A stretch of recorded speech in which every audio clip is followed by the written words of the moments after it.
Here's where the rubber meets the road. We've been doing a number of tasks that have been leading up to this next exercise.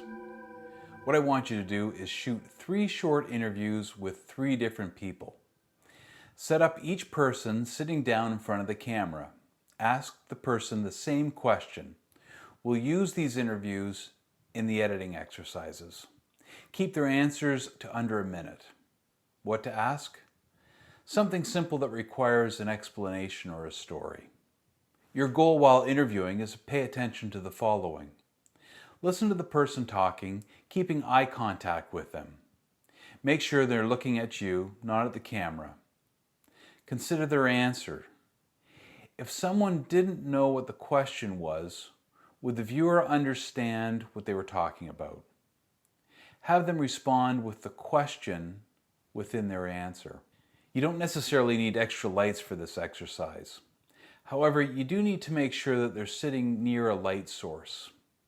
Ideally, they're next to a window to provide a key light. Sit between the camera and the key light.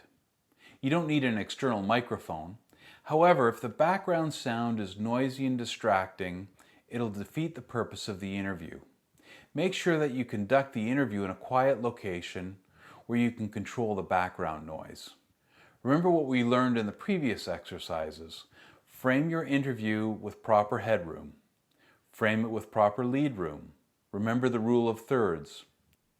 Look for an opportunity to put them in an interesting background. Up against a white wall isn't particularly helpful. And finally, use a tripod. Still unsure what to ask?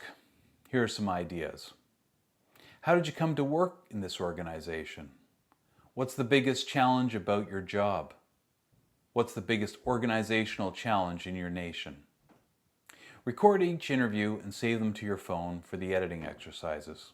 Keep it simple. Don't be afraid of making mistakes. It's the best way to learn. If you do recognize a mistake, simply do the interview again.